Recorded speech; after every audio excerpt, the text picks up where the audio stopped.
आज की कहानी है बहू बनी नौकरानी। कहानी सुनने से पहले अगर आपने हमारे चैनल को सब्सक्राइब नहीं किया है तो प्लीज़ सब्सक्राइब कीजिए ताकि आगे आने वाली वीडियो आपको जल्द मिल जाए।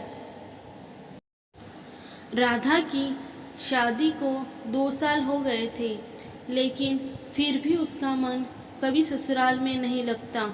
शुरू तो सब अच्छा चल रहा था, पर समय के साथ उसे सबका व्यवहार समझ में आने लगा और उसका मन सदैव दुखी रहने लगा।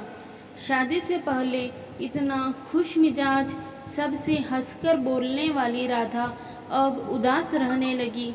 किसी से बोलने का मन ही नहीं करने लगा। बस उसे यह लगने लगा, मुझे तो यह लोग नौकरानी बनाने के लिए लाए। जब से इस घर में आई हूँ नौकरानी बनकर रह गई। सासू जी ने राधा को घर में आते से ही सारी जिम्मेदारियां दे दी।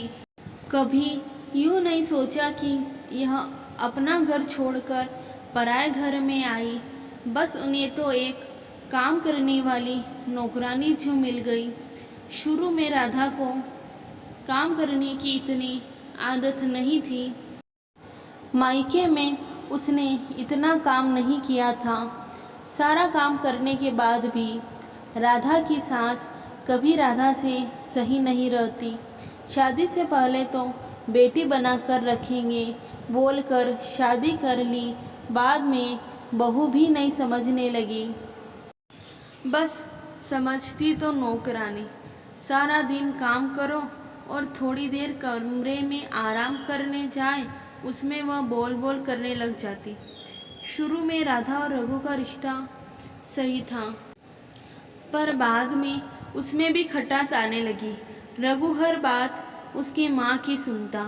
अगर उसकी माँ राधा की कुछ शिकायत कर दे तो राधा से आकर लड़ाई करता।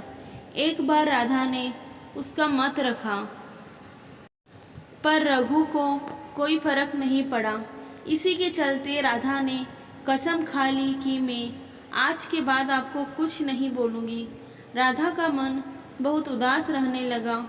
कहीं काम करने वाली नौकरानी को भी हर महीने पगार मिल जाती, राधा को कभी कुछ नहीं मिलता। राधा एक संपन्न घर से थी। उसे मुंह से मांगने में अपने आत्मविश्वास में ठोस महसूस होती। कभी अपने लिए कुछ नहीं मांगती। जब भी कुछ चाहिए था पीहर आती और माँ से ले जाती। राधा की माँ उसे समझाती कि समय के साथ सब परिवर्तन हो जाएगा, पर राधा के मन की अंतरात्मा गवाही नहीं देता।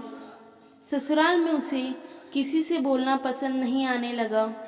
हमेशा घुट घुट कर जीने लगी और कभी रघु से लड़ाई होती तो पूरी पूरी रात रोया करती। बाद में तो बहुत लड़ाई होने लगी दोनों के बीच। रघु जो मुंह में आता बेचारी राधा को बोल देता।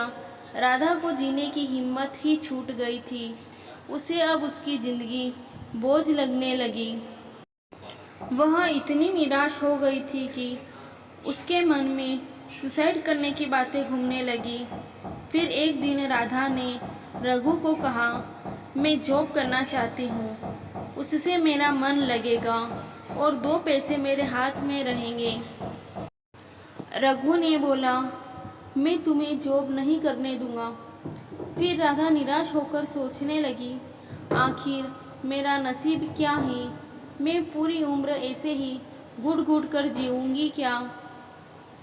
क्या मैंने शादी करके ज़िंदगी की सबसे बड़ी गलती तो नहीं कर दी? जिसका हाथ पकड़कर मैं इस घर में आई थी वही मेरा नहीं है, मैं दूसरों से क्या उम्मीद रखूं? राधा की आंखों से आंसू बहते जा रहे थे।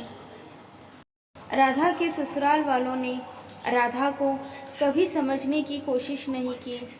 राधा को आते से ही काम के बोझ में ऐसा धकेल दिया कि उसे ज़िंदगी ही बोझ लगने लगी। शादी के बाद एक पति ही होता है जो पत्नी की भावनाओं को समझ सके, पर रघु राधा के प्रति हर कर्तव्य से मुंह मोड़ लेता।